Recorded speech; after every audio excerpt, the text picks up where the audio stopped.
All right. All right, let's start here. We're in the last section, chapter 20, section 3, part 1. There'll be two parts to this section. The pursuit of peace. As you know, the war is over or it's ending, and what we have is the Treaty of Versailles, which is right near Paris. Could be another Treaty of Paris. They're going to do a lot of work in Paris while they're working on this treaty.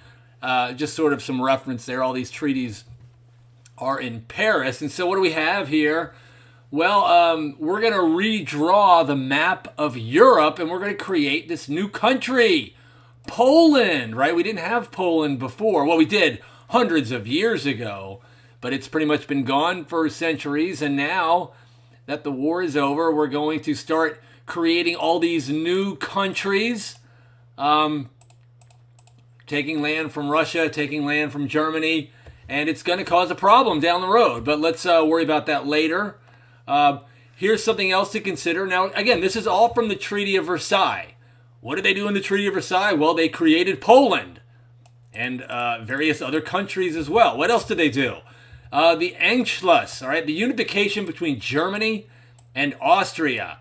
We can never have that again, all right? That's going to be one of the requirements. Germany cannot unite with Austria, which should give us a clue about, who are the people of Austria? Well, for the most part, they're Germans.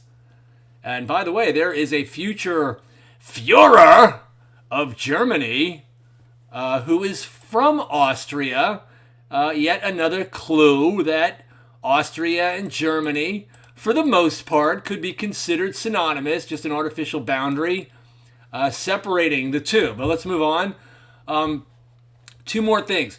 Germany is going to sign the war guilt clause, basically admitting guilt for the war. Now, they're forced to do this. Remember, this war started down in here, in Sarajevo, right? There in Bosnia. Remember, we had Serbia was, the terrorists came out of there. They assassinated the Archduke. Had nothing to do with Germany. After this guy was assassinated, Austria-Hungary invaded Serbia, and then Russia got involved, and then Germany got involved in France, and so Germany is going to be forced to admit guilt, and they're going to have to pay money, especially the French. They really want Germany to pay up. Of course, France is looking at a lot of this territory over here, thinking we're going to get a bunch of that. Germany's going to be carved up, my friends. And they're also going to be saddled with a huge bill to pay for the war, a war that they certainly did not start.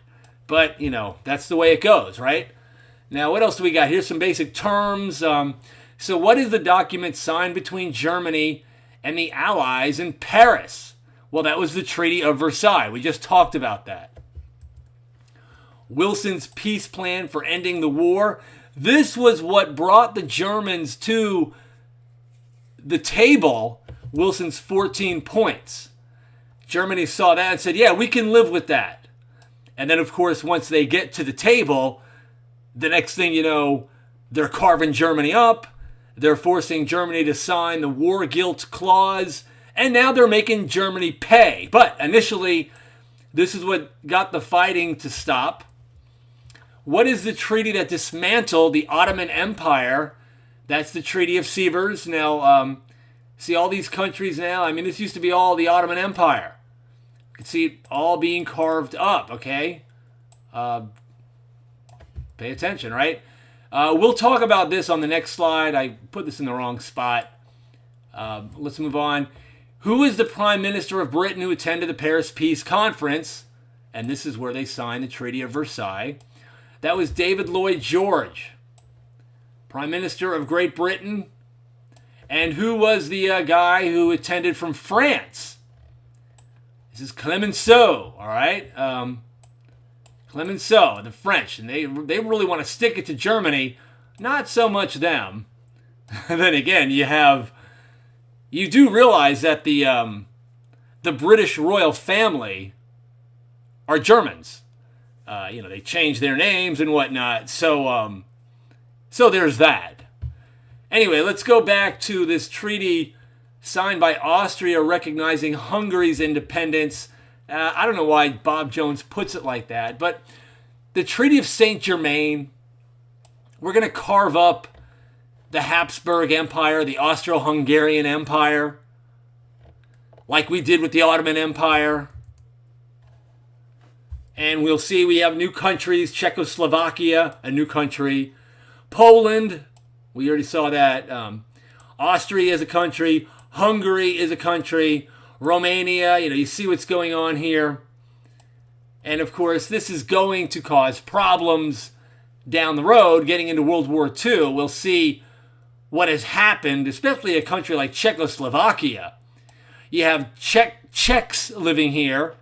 You have Slovakians living here. You got Germans living here. You got Polish people living here. You got Hungarians living in here. You got Romanians, right? So you got this country with 4 or 5 nationalities all forced together. Today, this is 2 countries, Czech Republic and Slovakia. But anyway, and that's pretty much it. That'll conclude Chapter 20, Section 3, Part 1. Tune in tomorrow for Part 2, and that'll finish up, I do believe, Chapter 20, and then we can get ready for our test.